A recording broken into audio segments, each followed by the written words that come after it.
Bom dia, irmãos, a paz do Senhor. Sejam todos bem-vindos à nossa escola bíblica. Que Deus possa falar muito ao teu coração e temos a certeza que Ele o fará, assim como tem feito a cada domingo, dando a nós a oportunidade de aprendermos mais da palavra de Deus. E hoje nós vamos juntos estudar o Salmo de número 12. Então pegue aí a sua Bíblia e já abra para o Salmo de número 12 e nós vamos ter então esse tempo de estudo da palavra de Deus. Mas enquanto você aí está abrindo, eu quero compartilhar com os irmãos algo que aconteceu durante essa semana, muito bom. Nós tivemos o privilégio de participar de uma reunião com o pastor João Marcos, que ele é o diretor executivo da Junta de Missões Mundiais. Então ele fez uma reunião voltado para pastores aqui do estado de São Paulo, e nós participamos dessa reunião e ele então compartilhou algumas coisas que têm acontecido na junta, principalmente com o foco para esse período que nós estamos vivendo como mundo, como nação. E ele compartilhou como motivo de agradecimento a Deus o fato de nós batistas termos espalhados pelo mundo mais de 2.000 missionários que estão em 86 países diferentes. E com relação à pandemia, com relação ao coronavírus, pela graça de Deus, somente uma pessoa foi infectada desses mais de 2.000 missionários que nós temos espalhados por vários países no mundo. E foi uma missionária que ela trabalha em um determinado país, onde no país inteiro só tem um leito de UTI. E como ela estava grávida, então a junta, juntamente com a família, resolveu trazê-los de volta para o Brasil. Ela não estava com Covid, mas quando chegou no Brasil, ela pegou o Covid. Pela graça de Deus, foram só os sintomas leves e ela já está bem. Então, louvarmos a Deus porque o Senhor tem cuidado dos nossos missionários, não que eles não vão pegar a doença, mas até então podemos agradecer a Deus por esta informação recebida. Com relação a finanças, pastor João Marcos disse que as entradas caíram bastante, mas pela graça de Deus também havia uma reserva, a junta havia feito essa reserva e está sendo possível honrar com os compromissos, o salário dos missionários e tudo mais. E isso tem também é motivo para a gente louvar a Deus e agradecer ao Senhor. Uma outra informação que ele passou é que os missionários nos vários países, e normalmente os missionários estão em regiões mais carentes, todos eles acabaram se tornando agentes de propagação, de informação, de ajuda à população na prevenção contra esse vírus. Então, missionários confeccionaram máscaras e distribuíram para a população. Eles aprenderam a fazer, fizeram onde estão trabalhando e distribuíram para a população. Fizeram produtos de limpeza para higienização das casas, enfim. Todos os nossos missionários, aonde estão, aqueles que ficaram no campo e mesmo os que voltaram para o Brasil, se tornaram agentes aí de propagação, de prevenção contra esse vírus. Outra coisa muito interessante que ele compartilhou com a gente foi o crescimento do trabalho da igreja em algumas localidades. E ele destacou duas, na Espanha e na Itália. Na Itália está um pastor que é conhecido nosso, já esteve aqui na nossa igreja, o pastor Fabiano e a sua esposa Anne. E nesses países a procura pelos líderes e pelo evangelho, pessoas se convertendo, está sendo maior. Então nós louvamos a Deus porque nesse período em que tudo foi fechado, então eles continuaram fazendo os cultos como nós estamos fazendo, transmissões pela internet, e eles fazem na língua do povo. Em fazendo na língua do povo, mais pessoas começaram a assistir e começaram a enviar mensagens para esses líderes e para membros dessas igrejas, se interessando mais pelo evangelho e tomando a decisão por seguir a Cristo. Essas foram algumas informações que ele passou. E uma última que eu quero compartilhar com os irmãos é que a nossa junta, pela graça de Deus, pela direção dele, está conseguindo entrar em um país que é totalmente fechado para o evangelho. Esse país, eles não aceitam evangélicos de jeito nenhum, não aceitam Cristo. Lá, por exemplo, se uma pessoa é pega com uma Bíblia, ela pega 14 anos de trabalhos forçados num presídio. Então, Deus usou uma maneira, um caminho que o pastor João Marcos disse, foi realmente só Deus para fazer isso mesmo. Ele, pastor João Marcos, foi chamado para ser conselheiro de uma instituição, de uma fundação brasileira, e ele não queria aceitar, mas aí a pessoa responsável insistiu, não, aceita, os nossos parentes, avós, pais eram amigos, eu quero que você esteja com a gente. E essa fundação, na verdade, é uma das mais reconhecidas na formação de pessoas para a área da saúde. Ela está aqui num estado brasileiro e o pastor João Marcos foi para lá. E o fundador dessa organização, dessa fundação, que já poderia ser universidade, mas prefere manter-se como fundação, era um cristão. Então, todo o princípio é voltado para a palavra de Deus. Como não tem nada indicando que é algo voltado para cristão, aí a fundação tem o nome do seu fundador. O convênio, ou foi feito um convênio pelo próprio governo desse país com esta fundação. E aí o representante enviado para este país foi o nosso diretor da Junta de Missões, e a pessoa que vai para esse país trabalhar é uma missionária, uma jovem que o Senhor tem capacitado. O pastor João Marcos diz que ela é tipo assim um gênio. Consegue aprender com muita facilidade vários idiomas, e aprendeu já idiomas extremamente difíceis. Ela é poliglota, deve falar mais de 4 línguas, e Deus tem usado. E Deus a colocou lá. E aí o pastor João compartilhou com a gente que na primeira reunião que ele estava lá no país, totalmente vigiado, entrou atrasado na reunião que ele estava falando sobre o projeto, uma mulher. E ele então depois parou a reunião, ele achou que não deveria parar, mas o Espírito Santo falou com ele, para a reunião e entrega os informativos para ela, os papéis para ela. E ele então parou a reunião, foi e entregou, e foi muito gentil com aquela mulher, sorriu para ela, a cumprimentou do jeito que naquela nação é feita.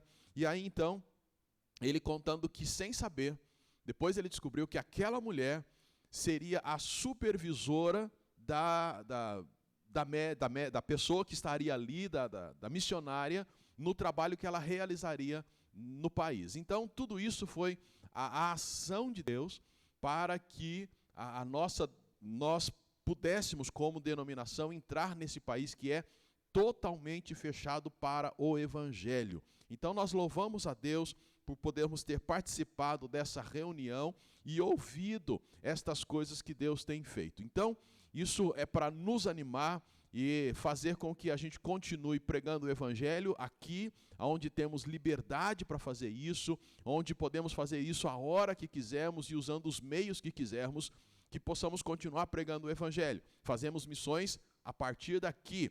Fazemos missões orando por missões. Então lembre-se sempre de orar pelos nossos missionários, lembre-se sempre de orar por os trabalhos que são feitos aqui, por nossa comunidade, individualmente por cada um de nós. Lembre-se sempre de estar orando. Ore por esses países que ainda são fechados para o Evangelho e alguns cuja perseguição tem sido cada vez mais crescente contra o Evangelho do Senhor Jesus Cristo. Contribua também, contribua financeiramente. Como você pode fazer isso? Você devolvendo os seus dízimos e as suas ofertas, a nossa igreja envia para essas agências missionárias, para que o trabalho das agências continue sendo feito. Você pode contribuir diretamente com um missionário. Você entra no site da Junta de Missões Mundiais, Junta de Missões Nacionais, e você pode adotar um missionário e mensalmente você pode ajudar com algum valor que estiver aí ao seu alcance. Como é gerado um boleto, a partir de R$30 você já pode doar e participar de algum projeto que é feito pelas nossas organizações, Juntas de Missões Mundiais, Junta de Missões Nacionais, temos também aqui a associação, temos missionários aqui perto, missionários da nossa igreja, você pode estar contribuindo. Também você pode se informar, conheça o mundo. A gente tem vários recursos que podem e nos levam a conhecer muitos países, conhecer a peculiaridade de cada país, e você pode adotar um país em oração. A sua família pode começar, olha, vamos orar por tal país. E insistentemente orando ao Senhor para que a salvação chegue até aquele local. Orar, por exemplo, para que o Senhor levante missionários para ir até lá. E aí você, juntamente com a sua família, usando todos os meios tecnológicos que temos hoje, buscar conhecer mais coisas sobre aquele país. Então você e a sua família podem participar de missões desta forma ou destas maneiras. E louve ao Senhor juntamente conosco pela alegria das informações recebidas por meio do nosso diretor executivo de missões mundiais. Tá joia? Vamos orar e vamos depois para o texto de Salmo capítulo 12. Senhor Deus e Pai, muito obrigado por esta manhã que o Senhor nos permite estarmos juntos. Obrigado porque pudemos ouvir notícias muito boas vindas do campo missionário. Obrigado por aquilo que o Senhor tem feito e cremos continuará a fazer por meio dos missionários que estão nos campos, por meio de toda a equipe que está aqui sendo suporte para eles, por meio das igrejas que enviam suas ofertas, que oram, que participam de todos esses projetos que estão acontecendo. Muito obrigado mesmo. E agora rogamos ao Senhor que fale ao nosso coração, que possamos todos estarmos atentos à Tua palavra, que mesmo estando em casa, no conforto da nossa casa, nossa mente não fique dispersa, mas que possamos estar bem atentos àquilo que o Senhor vai nos ensinar nesta manhã. Assim oramos em nome de Jesus. Amém. Salmo 12. O Salmo 12 poderia ser, digamos assim, uma expansão do versículo 3 do Salmo 11. O versículo 3 do Salmo 11 fala que os fundamentos são destruídos, ou quando os fundamentos são destruídos, a pergunta é, o que pode fazer o justo? E aí o Salmo 12 parece que expande esta informação dos fundamentos destruídos. Na semana passada, nós já deixamos claro que essa ideia dos fundamentos destruídos é uma corrupção generalizada. E aí, quando agora a gente chega no capítulo 12, a gente percebe que há uma explicação maior do que seria essa corrupção, como que ela está funcionando. Então, vamos olhar para o Salmo 12, que você já deve ter aberto aí, e vamos acompanhar a leitura do texto, que diz assim: salva-nos, Senhor, pois não existe quem seja fiel. Os fiéis desapareceram dentre os filhos dos homens. Cada um mente ao seu próximo. Fala com lábios bajuladores e coração fingido. Que o Senhor corte todos os lábios bajuladores e a língua arrogante dos que dizem: com a língua prevaleceremos. Nossos lábios nos pertencem. Quem é o Senhor sobre nós? Por causa da opressão dos pobres e do gemido dos necessitados, eu me levantarei agora, diz o Senhor. Trarei segurança a quem anseia por ela. As palavras do Senhor são palavras puras, como prata refinada numa fornalha de barro, purificada 7 vezes. Tu, Senhor, nos guardará. Tu nos defenderás para sempre dessa geração. Quando a corrupção é enaltecida entre os filhos dos homens, os ímpios andam livremente por toda parte. Esse salmo a gente pode dividi-lo de uma maneira até bem simples. Versículos 1 a 4, oração. Versículos 5 e 6, promessa. E 7 e 8, oração. Oração, promessa, oração. Então, versículos 1 a 4, oração. 5 e 6, promessa. E 7 e 8, novamente, oração. Uma simples divisão. E um salmo que é de Davi, o próprio cabeçalho do texto já diz isso, que é um salmo de Davi, e é também um salmo em que a cópia foi dada ao regente do coro, ao estilo Sheminite ou Seminite, que já apareceu isso lá no salmo de número 6, que nós estudamos, e que talvez seja a ideia de que era uma música para ser cantada pelos homens, ou então para ser acompanhada por um instrumento chamado alaúde, que tinha 8 cordas, porque a palavra em si significa oitava. então, ou eram para homens com voz mais grossa cantarem, ou então para ser executado com um instrumento chamado alaúde. Seja como for, o que nós temos aqui é uma oração coletiva. Observe que o Salmo, versículo 1, começa no coletivo. Salva-nos, Senhor. Então o Salmo começa com uma oração. E a gente vê então a comunidade pedindo para Deus salvá-los. Salva-nos. Por quê? Pois não existe quem seja fiel. Desapareceram dentre os filhos dos homens aqueles que são fiéis. A maneira como o salmista começa aqui, ou como eles começam essa oração, lembra um pouquinho aquilo que Elias falou depois de ter combatido com os profetas de Baal. O Senhor vai conversar com Elias, que está lá enfiado na caverna, e aí Elias fala para ele: Senhor, eu fiquei sozinho. Lá no livro de 1 Reis, capítulo 19, versículo 10. Na conversa ele fala para o Senhor: Senhor, eu estou sozinho, ninguém mais está firme com o Senhor. E aqui o salmista e o povo fala exatamente isso. Eles demonstram que a situação é, de fato, uma situação terrível. E aí os versículos 2 até o 4, ele explica um pouquinho melhor o que ele está querendo dizer, que não existe mais ninguém fiel. Cada um mente ao seu próximo. Vivem na base da mentira. Eles usam ou têm lábios que são bajuladores. Em outras palavras, é aquela conversa lisa, pessoas que ficam aí falando para o próximo, exaltando a ele, enaltecendo a ele, bajulando a ele. E é uma coisa muito interessante, porque a maneira como é escrito dá a ideia de que esses lábios bajuladores acabavam fazendo surgir pessoas dependentes deles.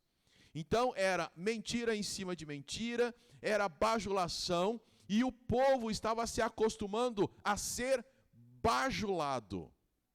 Então tinham os bajuladores e tinham aqueles que gostavam de ser bajulados, e eles faziam isso com o coração fingido.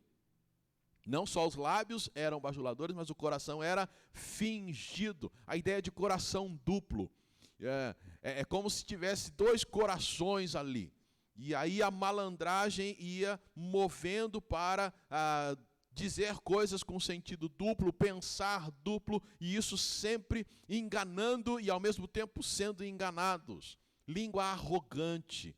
Então eles também tinham uma língua que era arrogante. Quando a gente olha para o Novo Testamento, a gente descobre lá em Tiago falando do perigo da língua, um órgão tão pequeno, mas que pode acabar com a existência humana. E quando a gente olha para as Escrituras, desde do Antigo Testamento até o Novo Testamento, a gente percebe que o tema língua, boca, palavras arrogantes, palavras perigosas, bajuladoras, fazem parte das Escrituras desde o começo até o final.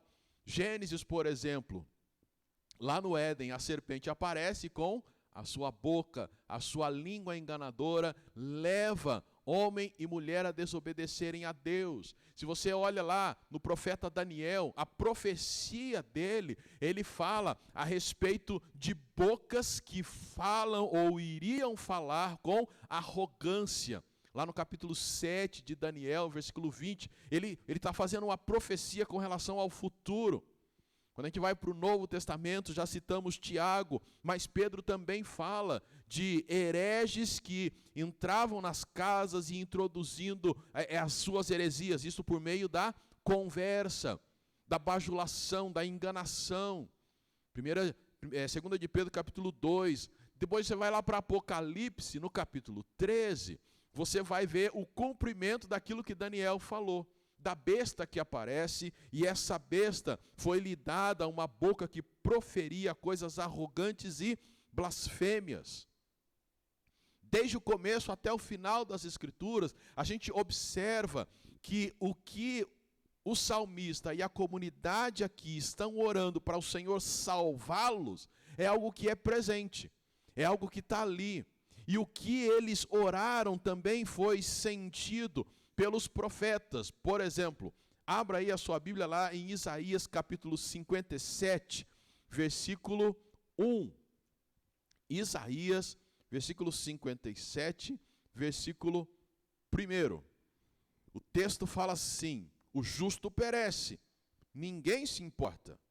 Percebe como ele está na mesma direção que o salmista esteve?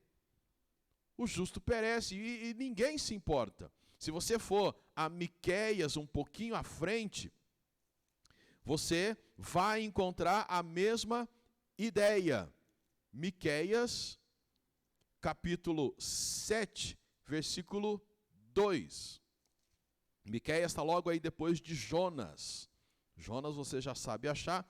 Então logo em seguida tem Miqueias, capítulo 7, o verso 2, que fala assim: o homem piedoso foi aniquilado da terra.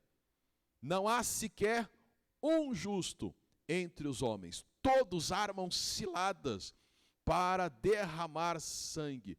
Cada um caça seu irmão com uma armadilha. Observa que o que eles estão falando combina muito bem com o Salmo de número 12, porque eles disseram: Senhor, salva-nos. Uma oração coletiva, como comunidade eles estavam orando: Senhor, salva-nos. Por quê? Pois não existe quem seja fiel. Os fiéis desapareceram dentre os filhos dos homens. E aí do versículo 2 até o versículo 4, eles vão falando o que esse pessoal está fazendo. É claro, existiam fiéis, mas a coisa estava tão generalizada, a corrupção estava tão generalizada, que a impressão que se tinha é que de fato não havia ninguém que se mantivesse firme com o Senhor. Era tanta maldade que a impressão que se tinha é que todos eram de fato maus. Quando a gente começa a ler esse salmo aqui, ver esse início, essa oração, e lemos o que as pessoas más faziam, como a corrupção estava tomando conta, a impressão que nós temos é que esse salmo foi escrito essa semana. Porque o que eles estavam vivendo lá é o que nós estamos vivendo aqui. E por isso que é muito importante a gente conhecer as Escrituras. A gente fica menos apavorado com as coisas que acontecem hoje se nós conhecemos as Escrituras. Por quê? Porque nós vemos que aquilo que acontece hoje já aconteceu no passado, ou sempre aconteceu. A maldade, a corrupção, ela é tão presente hoje como foi no passado. E a grande questão é que a gente vai ficando realmente muito mal. Porque na nossa comunidade, assim como naqueles dias, os maus são exaltados. E os bons são maltratados, são deixados de lado. E a questão é, o que a gente vai fazer vivendo e convivendo com toda essa corrupção, com toda essa maldade? A resposta é: devemos orar. Devemos orar e seguir as orientações de Deus para que possamos agir de tal maneira que glorifiquemos o nome dele. Então o Salmo de número 12 começa com uma oração. E por que eles estão orando? Porque a corrupção está correndo solta. E eles, como servos de Deus, eles estão sofrendo. Nós não temos exatamente o momento em que tudo isso acontece aqui. Mas seja o momento que foi, talvez até por isso que não é especificado, para a gente entender que em todo o tempo a corrupção ela acontece, as pessoas corruptas estão aí, os mentirosos estão aí, e é tão generalizado, podemos assim dizer, ou ilustrar, que alguns tipos de serviços, as pessoas até dizem: olha, se eu não mentir, eu não consigo fazer o que eu preciso fazer. Já citamos isso aqui presencialmente. Alguns acreditam: se eu não mentir, eu não vendo.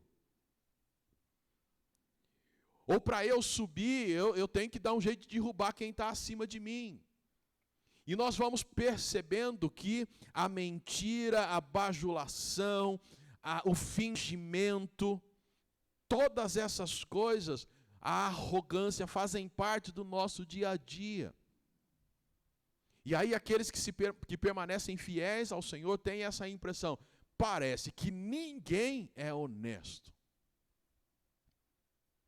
Salmo 73, o salmista fala: parece que não vale a pena servir ao Senhor. Porque os que não servem, os que levam a vida de qualquer jeito, estão melhores do que a gente que se mantém firme. Mas aqui eles resolvem tomar essa postura. Vamos orar. E meu irmão, minha irmã, nós somos chamados a também orarmos ao Senhor em meio a tanta corrupção, em meio a tanta manifestação de distanciamento de Deus, de ações erradas, de uma procura incansável de ganhar sempre para si, não pensando no outro. Estamos cansados, quem sabe nós temos sido alvos dessas pessoas e temos sido prejudicados. Como é difícil nós vivermos neste mundo.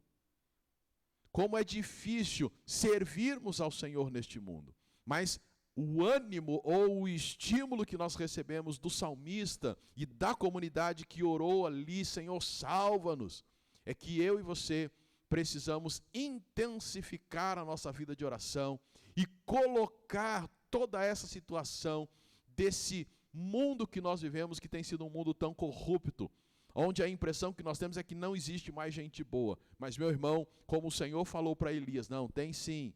Ele também fala para nós e fala para esse grupo aqui de irmãos, olha, tem sim, tem gente fiel, e mais do que isso, tem um Deus.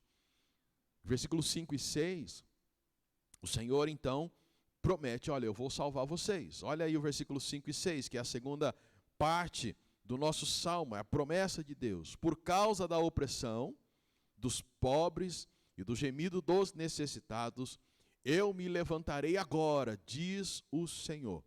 Trarei segurança a quem anseia por ela, ou para aqueles que estão ali desejando, agonizando por essa segurança. O Senhor fala, eu vou cuidar de vocês. Pode ficar tranquilo, eu vou cuidar de vocês. E olha, aqui vale uma palavra, ou lembrar, na verdade, das palavras do apóstolo Paulo.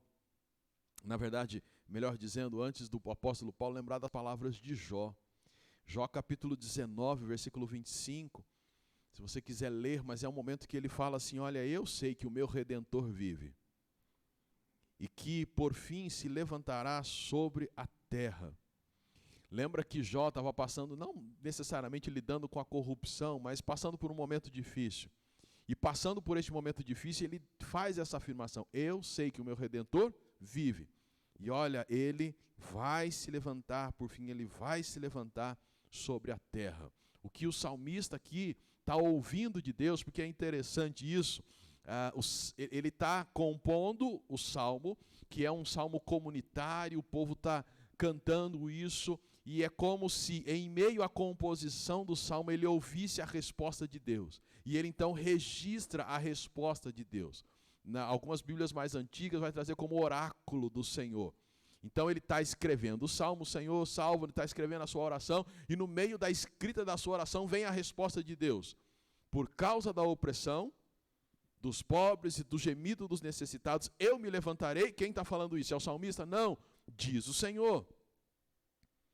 Trarei segurança a quem anseia por ela. Em meio ao sofrimento que Jó estava vivendo, ele falou, eu sei que o meu Redentor vive, ou podemos parafrasear o que ele está dizendo, né? Eu sei que o meu Redentor continua vivo, e por fim ele vai se levantar sobre a terra. A certeza que Deus passa aqui para o salmista é que ele não está dormindo, que ele não é cego, mas que ele está vendo tudo e que ele vai se levantar e vai ajudar aquele que está sendo oprimido. E qual é a reação do salmista? Versículo 6. As palavras do Senhor são palavras puras, como prata refinada numa fornalha de barro purificado 7 vezes. Percebeu? Versículo 5, o Senhor responde para ele em meio à composição do salmo. E quando ele ouve a resposta do Senhor, o Senhor vai se levantar, ele continua escrevendo. Eu sei que vai, porque as palavras do Senhor são puras. São como prata refinada 7 vezes. Quer dizer, 7 vezes a ideia de perfeição, que realmente vai se cumprir. O salmista acredita na palavra de Deus. O Senhor fala, eu vou fazer, e o salmista acredita, eu sei que o Senhor vai fazer. Foi o que Jó falou, eu sei que que o meu Deus há de se levantar, que ele vive e vai se levantar sobre a terra. Meu irmão, minha irmã, eu e você precisamos ter esta certeza. Certeza de que as promessas de Deus vão se cumprir na nossa vida. Certeza de que aquilo que as Escrituras dizem realmente vai se cumprir. O Senhor há de nos guardar, o Senhor há de cuidar de nós, Ele há de levantar-se e proteger os seus. Mas é claro, quando a gente olha para tudo que está acontecendo, a impressão que nós temos é que Ele não está vendo. O próximo salmo que a gente vai ver começa exatamente assim: até quando? Abacuque também questiona isso: Senhor, até quando? E já falamos um pouco sobre isso. Muita coisa a gente não vai ver acontecendo nesse plano físico, terreno. Mas no que diz respeito à eternidade, à ação de Deus, dentro de toda a história, nós podemos ter certeza, Ele vai agir. Posso não ver eu isso aqui da terra, mas figurativamente falando, podemos afirmar, veremos isto lá do céu, porque o Senhor não deixa de cumprir a sua palavra. Então, como Jó disse, eu sei que meu Redentor vive e por fim Ele vai se levantar. E de fato, o Senhor vai se levantar. Então, até aqui, a gente já viu versículos 1 até o 4, a oração: Senhor, salva-nos. E salva-nos por quê? Porque a coisa está feia. O pessoal é mentiroso, bajulador, é cheio de conversa dupla. A coisa está feia, parece que não tem fiel neste mundo. Resposta do Senhor: pode ficar tranquilo, eu vou me levantar. E eu gosto dessa versão que eu uso: eu me levantarei agora. E aí a gente fica esperando, agora. Lembrando que o nosso tempo não é igual ao tempo do Senhor, ou o tempo dele não é igual ao nosso, mas o agora de Deus vai acontecer. Mesmo que não seja, na minha ótica, não seja o agora, mas o agora no sentido, na hora certa, ele vai agir. E aí o salmista entende: não, realmente eu creio nessa palavra, porque ela é como prata refinada 7 vezes no fogo. Então ela é valiosíssima. Com isto em mente, eles voltam a orar. Tá? Então eles voltam a orar. Lembra? Versículo 1, Senhor, salva-nos. Agora no versículo 7, tu, Senhor, guardarás. Tu nos defenderás. Percebeu?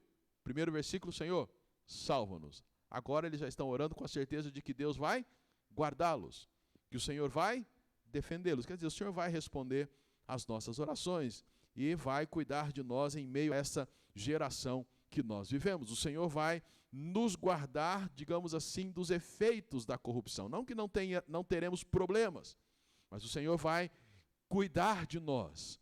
E eu creio que um pouco mais do que isso, o Senhor há de nos preservar para não nos tornarmos corruptos também. Então a ideia é que o Senhor vai nos guardar. E aí é que sim, agora é que vale lembrar um pouquinho das palavras do apóstolo Paulo, lá em 1 Coríntios 15, versículo 19. Se você quiser abrir Novo Testamento, 1 Coríntios 15, o verso de número 19. O salmista diz: nós temos a certeza que o Senhor nos guardará, que o Senhor cuidará, nos defenderá, o Senhor vai cuidar de nós. Versículo 19 do capítulo 15 de 1 Coríntios fala assim: se a nossa esperança em Cristo é apenas para esta vida, observe de novo, se a nossa esperança em Cristo é apenas para esta vida, somos os mais dignos de compaixão em todos os homens. Se a nossa esperança em Cristo se resume só a esta vida aqui na terra, somos os mais infelizes dos homens, ou mais carentes de compaixão. É aquilo que a gente falou. Talvez aqui na terra não veremos, mas a nossa esperança em Cristo ultrapassa esse nosso tempo aqui na terra e segue até a eternidade. Na hora certa, Deus vai agir. Voltando para Jó, lá no capítulo 19 de Jó, que a gente já citou o verso 25, agora leremos o 25 e o 26. Também vale a pena lembrar dessas palavras de Jó. Eu sei, versículo 25 do capítulo 19, eu sei que o meu Redentor vive e que por fim se levantará sobre a terra. depois, destruído o meu corpo, então fora da carne verei a Deus. Então é Jó 19, 25 e 26. Eu sei que o meu Redentor vive e que por fim se levantará sobre a terra. E depois que eu morrer, a ideia é essa, e não estiver mais nessa carne, eu verei a Deus. A grande recompensa, o ser guardado pelo Senhor, o ser defendido pelo Senhor, ultrapassa esse plano aqui. Ultrapassa esse período na terra. Porque senão a gente correria o risco de acreditar que a maldade do mundo não nos atingiria. Por exemplo, você de repente tem o seu carro roubado. E aí, se você tem o seu carro roubado e tem essa ideia de que Deus está te guardando e nada de mal vai te acontecer, você vai ficar frustrado. Então, o guardar do Senhor envolve não só esse plano terreno. Até porque, quando ele escreve lá, ou João escreve, capítulo 16, versículo 33 do Evangelho de João, tem aquele texto que diz que no mundo tereis aflições. Então, neste mundo, enquanto aqui neste mundo, digamos que o Senhor pode sim nos guardar de maiores efeitos da corrupção, mas nós somos atingidos. Leis injustas que são estabelecidas, que prejudicam alguns grupos da sociedade, de repente você faz parte desse grupo, você é prejudicado. Então você e eu estamos sujeitos, mas mesmo assim o Senhor guardará o nosso coração e a nossa mente em Cristo Jesus. O Senhor vai defender-nos e nós teremos a consciência do que Paulo disse. A nossa esperança em Cristo não pode se resumir só às coisas aqui da terra. Como Jó disse, eu sei que o meu Redentor vive, ele vai se levantar, e quando eu morrer, eu o verei. E aí está completa a ação de Deus na nossa vida em meio ou referente a esse mundo de grande corrupção. E aí o salmista também faz uma afirmação interessantíssima, que ele fecha o salmo desse jeito. Quando a corrupção é enaltecida entre os filhos dos homens, os ímpios andam livremente por toda parte. Como eu costumo às vezes dizer, se nós tivéssemos feito a composição desse salmo, de repente a gente colocaria esse versículo antes do 7, ou colocaria o 8 no 7 e o 7 no 8, para terminar em alto astral. Não, Deus vai nos guardar, nós vamos vencer. Mas o salmista, não. Ele fala, o Senhor nos guardará, o Senhor nos defenderá. Mas o final, quando a corrupção está aí generalizada, os ímpios andam livremente. Interessante, às vezes a gente vê algumas imagens, né, de alguns locais em que há uma dominação de alguns grupos e as pessoas andam armadas de maneira livre, com armas que seriam exclusivas do exército. E eles andam livremente, porque a corrupção está tomando conta. Aquele pedaço está dominado por um determinado grupo, e esse grupo faz exatamente o que quiser, e aqueles que querem agir de qualquer jeito, ou do seu jeito, como o salmista aqui falou, quem é o Senhor para eles? O Senhor não é nada para mim, eu faço o que eu quiser. O salmista termina assim, e talvez ele termine assim, para a gente entender que nós temos um Deus que está vivo, que está agindo, que está nos guardando. Porém, enquanto a gente está nesse mundo, nós estamos vivendo num mundo que tem problemas. Nós estamos vivendo num mundo em que nós vamos passar por várias provações, como diz Tiago.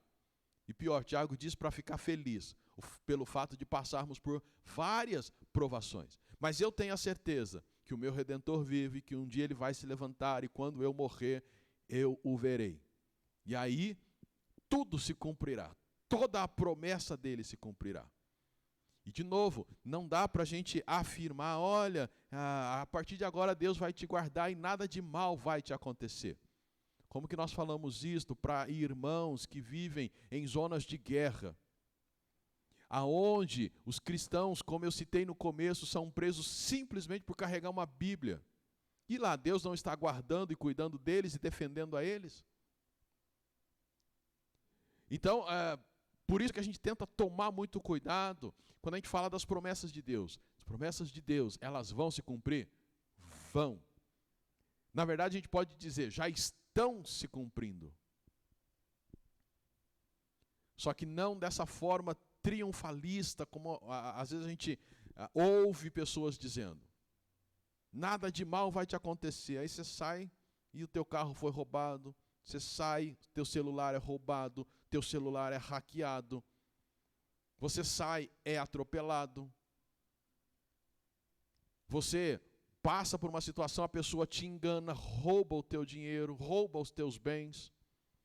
Então não dá para fazer esta afirmação de que agora, de uma forma completa e plena, não sofreremos os efeitos da corrupção. Sofreremos sim. Mas o interessante é que pessoas que sofrem, que vivem em países ou localidades que o sofrimento por Cristo é maior, que a corrupção está tão intensa que eles estão passando fome, não tem educação, não tem saúde, não tem absolutamente nada. Essas pessoas são guardadas pelo Senhor. Porque a paz de Cristo, que excede todo o entendimento, guarda o coração e a mente delas em Cristo Jesus. E mesmo em toda dor, toda problemática externa, essas pessoas têm paz e têm uma alegria que elas às vezes nem conseguem explicar, só conseguem dizer, é Cristo. E é isso que eu e você precisamos aprender com o salmista. Quando ele faz essa oração jogando tudo para o futuro, com a certeza de que se ele orou, o Senhor salva-nos, o Senhor vai responder, ele não está pensando só no agora, porque a situação dele necessariamente não resolveu.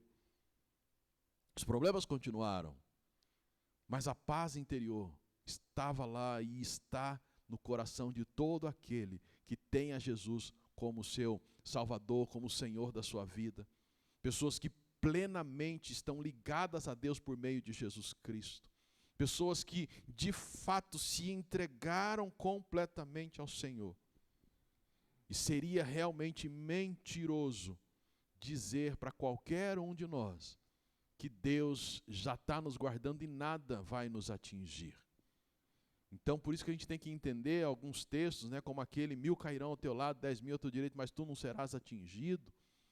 Tentar entender o que realmente está...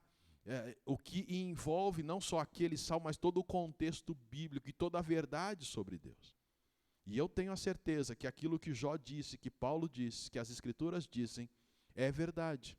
O Senhor guarda aos seus filhos. E Ele guardou o seu povo, continua guardando o seu povo e sempre guardará o seu povo, porque Ele é o mesmo ontem, hoje e é eternamente, conforme diz o autor aos Hebreus.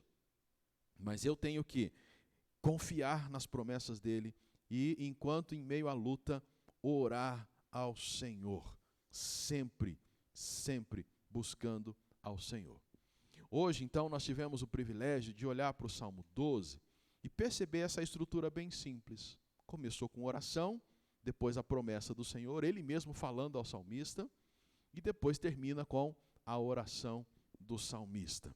Quais são alguns desafios para nós, olhando para esse salmo que falou da corrupção que é grande, da mentira, da falsidade, da duplicidade, da malandragem, que os ímpios estão andando aí à solta, né? Livremente, tranquilamente eles estão andando, porque a corrupção está em alta. Os corruptos são exaltados, são elevados a posições de destaque na sociedade, e diga-se de passagem, nem todos que estão em destaque são corruptos, né? São maldosos, são malandros, lutam contra a moral e a ética. Não, não é isso. Mas muitos que são desse estilo estão lá em cima. E muitos daqueles que são honestos, são corretos, são maltratados, são deixados de lado. E aí então vem o desafio para nós. Em meio a tanta corrupção, primeiro, tenha uma vida de oração em favor da sua vida, para que você não se torne alguém corrupto, não ceda à corrupção. Em favor do mundo, para que haja no mundo, aumente no mundo o número de pessoas honestas, pessoas que fazem a coisa correta pelos motivos corretos e da maneira correta. Pessoas que realmente transformem a nossa sociedade para algo melhor, mas comece com você orando intensamente por isso. Passa também por você valorizar aquilo que é correto. e não exaltar aquilo que é corrupto ou aquelas pessoas que estão vivendo de qualquer jeito. Nisto entra você valorizar, por exemplo, bons profissionais. Comece a tratar bem bons profissionais, aqueles que são a base de toda uma sociedade, por exemplo, professores. A gente tem visto que a não valorização de professores, não valorização de pessoas da área da segurança. E, logicamente, entre estes nós temos também os corruptos, mas valorize aqueles que são bons. Valorize aqueles que levam o trabalho a sério. Valorize os bons médicos. Valorize as pessoas que estão aí nos vários setores da sociedade e que realmente são pessoas que são honestas e estão levando a coisa a sério. Valorize as empresas e produtos que têm aí um compromisso com aquilo que é correto. Existem empresas que, para divulgar seus produtos, apelam para aquilo que é moralmente e eticamente errado e vai contra os valores espirituais. E valeria a pena a gente repensar o nosso uso dessas coisas, a aquisição dessas coisas, ajudando essas empresas. Vale a pena você repensar quem você segue ou o que você segue nas mídias e nas redes sociais. Às vezes você é vidrado em alguns influenciadores que não têm valor ético nenhum, que não têm valores espirituais nenhum, que não contribuem em nada para uma sociedade mais justa. Na verdade, ele contribui ao contrário. Ele conta de suas malandragens. Pessoas que não valorizam família. Às vezes você segue e admira pessoas que já estão não sei em qual número de casamento, 5º, 6º. Tem filho em um monte de lugares. E você está admirando isso. Admirando eventos, admirando programas que valorizam a imoralidade, a destruição da família. Como a gente já falou aqui várias vezes presencialmente, quantas vezes nós estamos ali torcendo para que o cara galã, bonitão, largue da esposa que é má, que é chata e fique com a secretária que é linda, e toda cheirosa, e toda bem arrumada, e toda boazinha. E a gente fica ali como cristão, larga dela mesmo, essa daqui é muito melhor, eu estou torcendo. E começa até a conversar com o aparelho de televisão. Enfim, comece a tomar opções corretas, a fazer aquilo que é correto. Em meio a tanta corrupção, seja você um modelo de honestidade. Aonde? Na sua casa, no quarteirão onde você mora, no bairro. Que o cara da padaria, a pessoa lá do açougue, do mercadinho, da onde você frequenta normalmente, que os seus vizinhos saibam, ali vai alguém honesto. Que de repente você chegue lá e a pessoa fala, não, pode levar, depois você me paga, não vou nem marcar, eu sei quem é você. Que sejamos exemplo de honestidade lá na escola. Nossa moçada, adolescentes, serem exemplos de honestidade no estudo. Estuda para tirar nota. Não para ser o bonitão da sala ou o mais querido, mas para a glória de Deus. Aquele que não vai colar nas provas. Porque o mundo é corrupto, todo mundo cola, mas eu sou um cristão. Sou exemplo de honestidade. Eu não vou agir de uma forma que não glorifique a Deus. No trabalho, você ser exemplo de honestidade, chegando antes do horário marcado, saindo no horário marcado, se necessário, depois do horário marcado. Fazer exatamente aquilo que é pedido. Se não é desonesto, faça. Faça, obedeça, seja alguém modelo. Não participe das confusões, das conspirações para derrubar o chefe, para que você alcance outro grau na empresa. Se ele cai, vai ter que ir puxando os outros. E agora eu subo. Ser modelo na comunidade cristã. Isso aqui é muito interessante porque as nossas comunidades cristãs, a gente tem um grupo de pessoas até considerável, não só pensando na nossa comunidade, mas nas comunidades em geral, em que a gente tem uma afeição muito bonitinha quando vai para os cultos, né? Quando é presencial, a gente vai para a igreja, vai tudo bonitinho, chega com a família bonitinho, mas depois que sai desse ambiente, a nossa maneira de viver na sociedade denuncia um falso cristão. Então nós temos que ser modelo de honestidade aqui, no sentido de eu sou aqui o que eu sou lá fora. Percebe como o que o salmista está falando, que era prejudicial a eles, é muito fácil de nós vivermos, sermos aqueles que prejudicam os outros. É muito fácil de nós entrarmos nessa roda de corrupção. Então fica aí os desafios, alguns dos desafios dos muitos que a gente poderia fazer aqui. Mas fica o desafio também para você que não tem a Jesus e é honesto. Você pode ser muito mais do que uma pessoa honesta, você pode ser filho de Deus. Você pode aceitar Jesus como seu Salvador e continuar sendo uma pessoa muito honesta. E de fato nós temos muitas pessoas honestas neste mundo, independente de serem ou não cristãs. São pessoas honestas que levam a coisa corretamente, fazem o que deve ser feito de maneira correta. Mas você pode ser muito mais do que uma pessoa honesta. Você pode ser um salvo por Jesus, tendo garantida a sua entrada no céu e poder dizer, como Jó disse, quando o meu corpo for destruído, quando eu morrer, eu verei a Deus. Porque para ver a Deus, só vê Deus quem tem a Jesus. O próprio Jesus falou que ninguém vai ao Pai, que é Deus, se não for por Ele, Jesus. Então você precisa reconhecer Jesus como seu Salvador para ser mais do que uma boa pessoa, uma pessoa honesta, que é muito bom para a nossa sociedade. Mas você precisa ser um cidadão não só bom para esta sociedade, mas precisa ser alguém lavado pelo sangue de Cristo para pertencer à sociedade, à comunidade que estará eternamente no céu. A nossa oração é que você responda sim para Jesus. A nossa oração é para que todos os cristãos sejam verdadeiramente homens e mulheres de Deus, vivendo para a glória de Deus em todos os lugares que o Senhor nos colocar. Vamos orar? Senhor Deus e Pai, muito obrigado. Obrigado pela Tua palavra, por esta manhã, por este salmo que a gente pôde estudar. E que, mediante o que aprendemos, possamos viver de maneira justa e piedosa neste mundo, como Tito falou, ou melhor dizendo, como Paulo falou para Tito. Que nós possamos viver dessa maneira aqui, abençoando vidas e propagando o Teu Evangelho a todas as pessoas. Muito obrigado e prepara-nos para o nosso tempo à noite de culto de celebração ao Senhor. Muito obrigado, assim oramos em nome de Jesus. Amém. Que Deus abençoe a você, um domingo abençoado, e fiquem todos na paz do Senhor.